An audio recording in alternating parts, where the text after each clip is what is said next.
Hello and welcome to another episode of the Modern Music Mixing course. Today we're going to be following on from the focus method, which is something we did earlier. Don't worry, if you didn't watch that episode, I'll describe what that is in a moment. And we're going to be talking about this mindset that you can adopt when you're mixing of cohesion versus definition. Let's get into the session.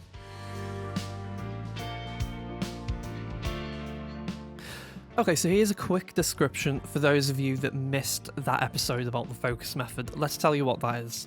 Essentially, what we did was we simplified our mix very early on by muting elements that was affecting our judgments when we was trying to process the mix bus.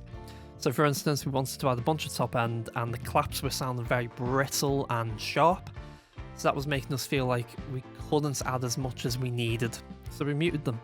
The electric piano was fighting with the bass, so we muted it, and we muted various other things. If you want to know why we muted what we muted, then I suggest you go and watch that episode about the focus method.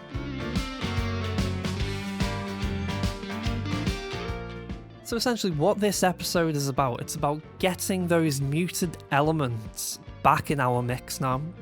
And as we do so, I want us to think about this concept of cohesion versus definition. Well, let me describe what I mean by that. Essentially, when something's cohesive, it means it blends into the mix.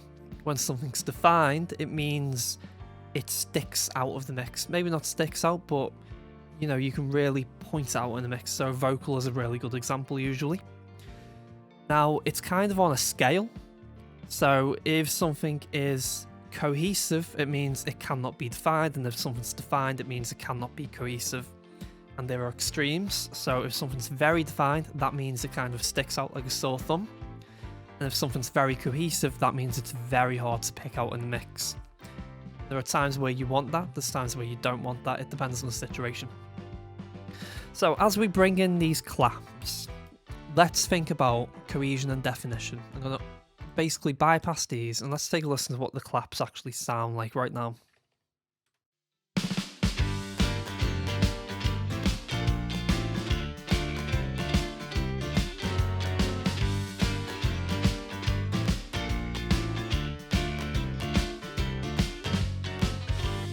Okay, let's listen to it in solo with the drums.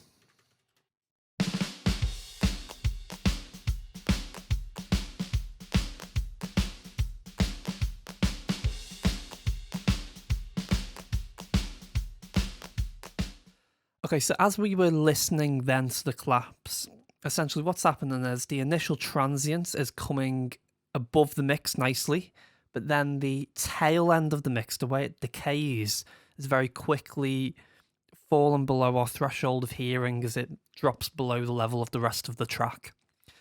So at the moment, I would say it's essentially more cohesive than defined. And what we want to do is make it a little bit more defined so our ears can lock onto those claps a little bit better and we can hear them in the context of the overall mix. Now we've got in solo just so that we can demonstrate very clearly what we're doing. So let's start by taking a look at what we did with this EQ. Very simply, we're getting rid of non-musical rumble. That's just going to take up headroom. We don't need it. And this is just softening up a little bit. So first thing we have is the FG stress. Let's take a look at what we're doing. We'll start in bypass and then we'll bring the FG stress in.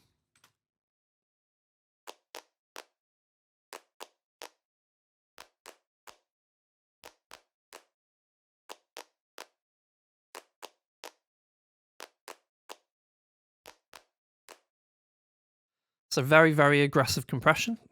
We are, let's see what we're actually doing in terms of gain reduction here actually.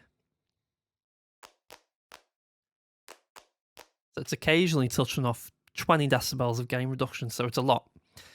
We have the attack set to 0 and the release set to 0, so we're really attacking that transience.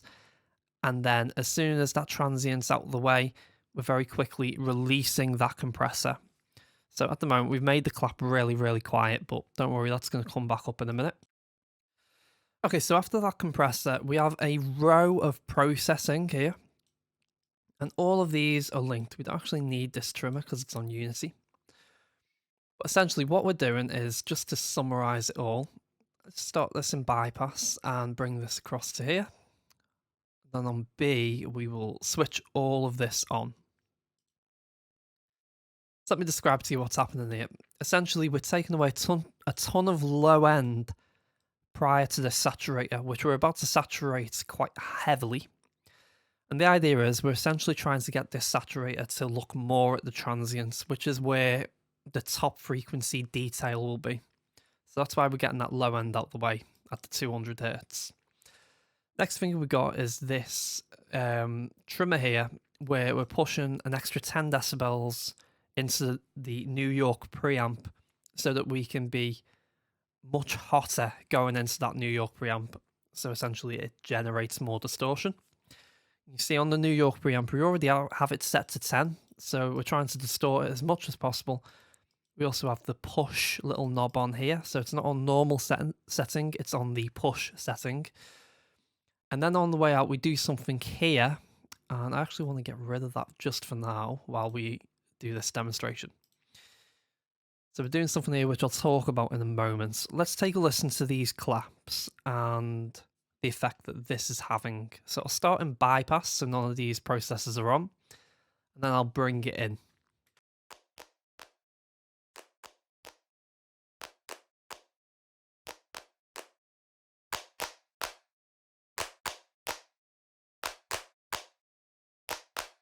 Okay, so as you can hear there, that saturation is essentially rounding out the transient nicely, and it's pushing the tail end into a more similar level with the transient, so we're getting that tail come through a lot better.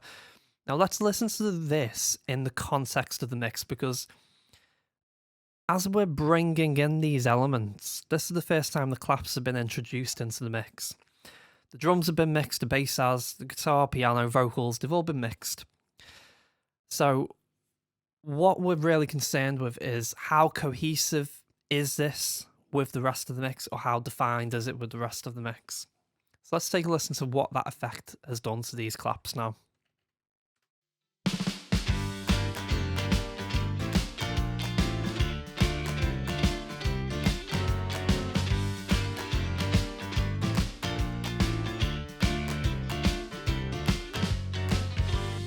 Okay, so they've went from basically a very cohesive sound to a very defined sound, and I would argue right now that they're too defined.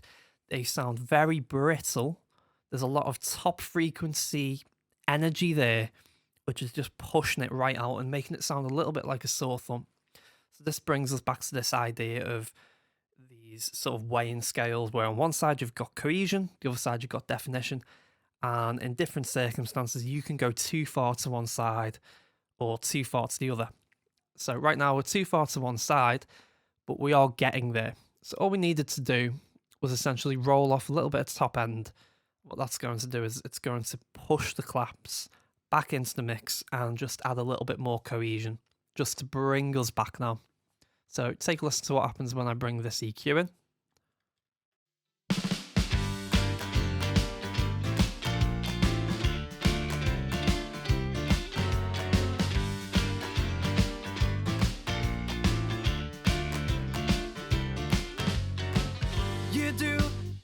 Okay, so what you could hopefully hear then was, as soon as we brought in the EQ, it went from sounding too defined to actually sounding like it belongs in this mix.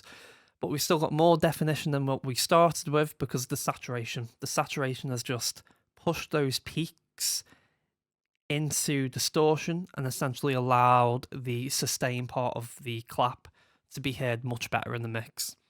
So we've achieved a better, more defined sound for the claps here. Okay, so the next thing we need to unmute is the electric piano. Let's start by just soloing this and taking a listen to what we're dealing with here.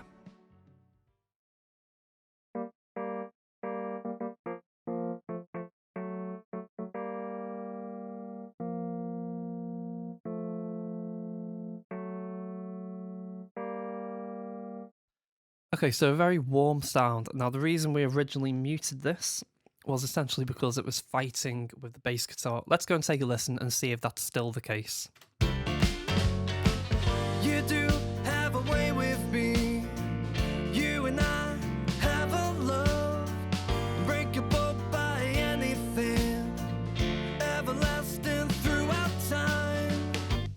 So there's definitely still a little bit of that low mid build up, which is sort of clouding that sort of bass area a little bit.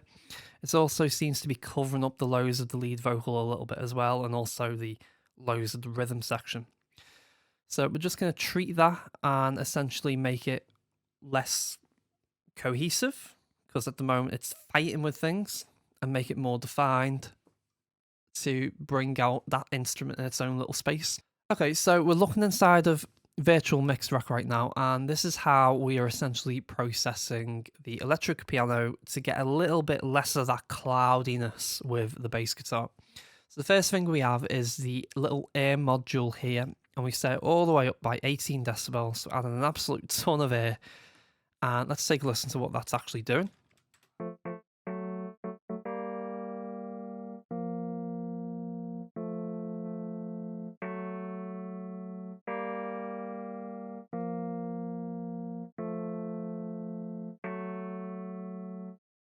So what that's essentially doing is bringing out the initial attack a little bit more. So it's making it less this sort of warm, round sound and making it a little bit more of a sort of rhythmic sound. Now, the next thing we are doing is here on the FGS, we have high passed up to 280 Hz, so we're clearing out a load of that low end. We're essentially transforming how this instrument sounds naturally.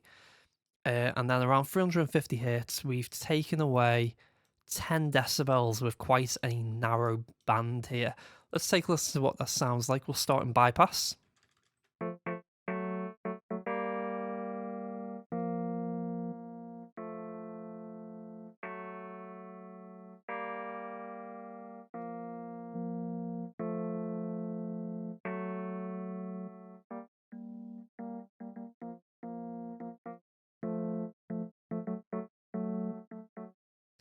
Okay, so as you can hear there, we're taking away a lot of that low end, clearing that out the way. Let's take a listen to what that effect is in relation to the bass guitar. You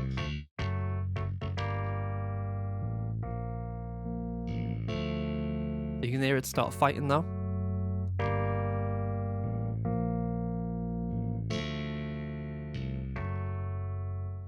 Okay, the next thing we're doing is we're going into the FG stress. Let's see what that's doing for us.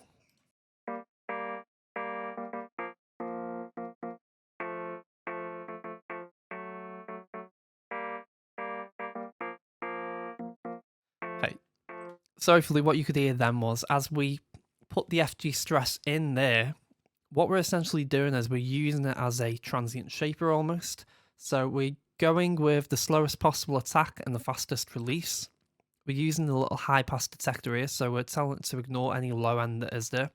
We've already cleared most of it out here, of course, but it doesn't hurt to have this checked in. And we're using a ratio of 10 to 1, so the compressor is going to have that nice aggressive sound because we're essentially using it like a limiter at that point. Now, because the attack is as slow as it is, as that initial transient comes in, which we've essentially shaped with this, and then further shaped by taking away the low end here, it's essentially going to allow the initial transient through, and then clamp down on the sustain part of the signal. So that's essentially shaping our instruments into something that's less round, and again, forcing it to be a little bit more rhythmic. And as we do that, it's going to tilt the scales from being cohesive to more defined, which is what we want to do right now. Now, next thing we have are these two saturators. Let's see what these are going to give us. I'm going to copy this across to our B, and I'm just going to bring them both in together.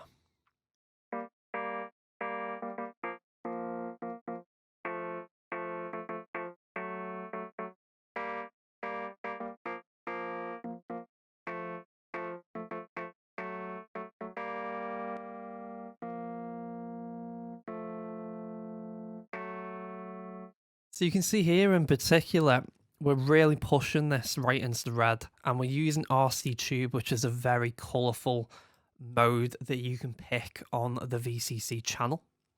And then the Lund is naturally a very colourful preamp anyway, so even a level of 7 is going to give you a lot of distortion. Now, what I want to do is listen to the effect of this in the mix.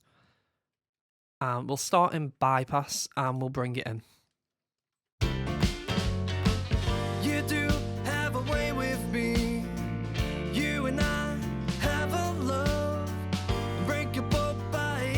So at the moment it's blending in, it's sort of fighting with the bass guitar.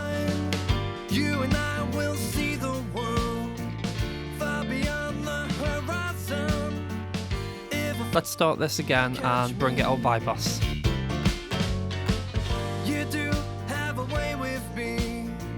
You and I have a love unbreakable by anything, everlasting throughout time. You and I will see the world far beyond. Let's listen to the intro.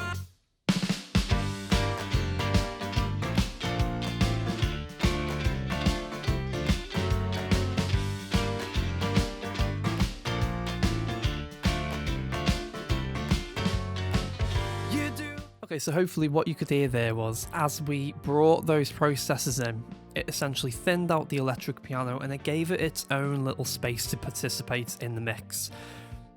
Without it on, it's essentially fighting with the bass guitar and it's interfering with the low end of the rhythm section. Now with it in, it just makes it a lot more lighter and essentially makes it operate much more like a rhythmic instrument than a sort of a pad. Because at the moment, like when it sounds that warm, and it doesn't have that much, top end clarity, it's very hard to get it to sound defined, which is why we thinned it out as much as we did, so that those rhythmic parts, like these sections here, I'll just play it to you.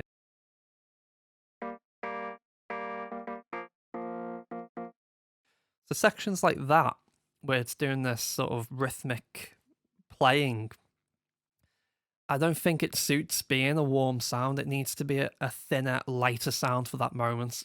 So that's how we got that sounding more defined.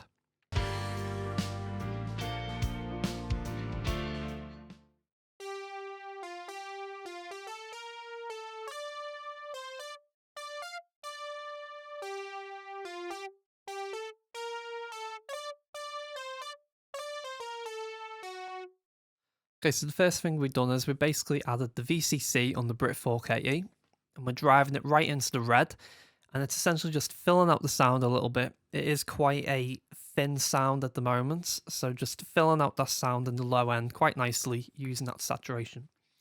Next thing we're doing is we're going into the New York. Let's take a listen to what this is doing for us.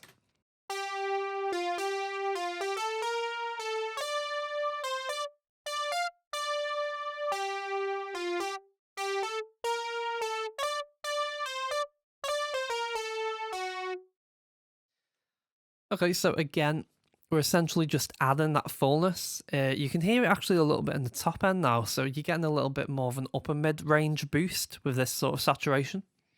So that's kind of making it a little bit more defined because it's bringing out that upper mids a little bit more.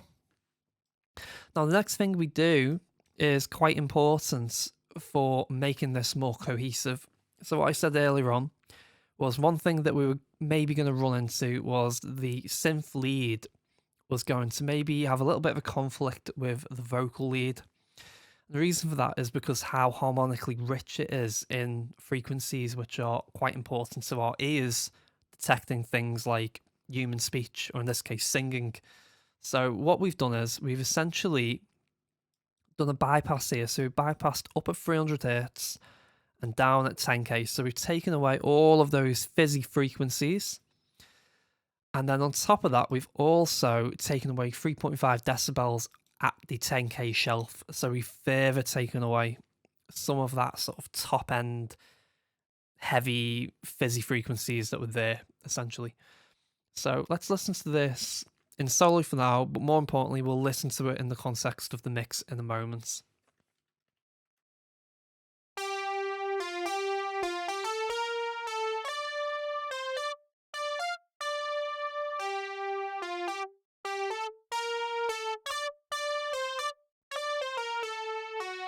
So that just makes it a little bit more fuzzy. So the past few times we were concerning ourselves with making things more defined.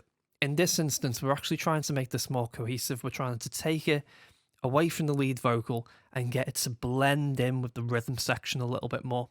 So that's what we're doing with this EQ and the two saturators. Right, that's everything, guys. Thank you very much for watching. I really appreciate it. I hope you got something out of it. It was a bit more of a philosophical episode. But anyway, yeah, thanks for watching. I'll catch you next time.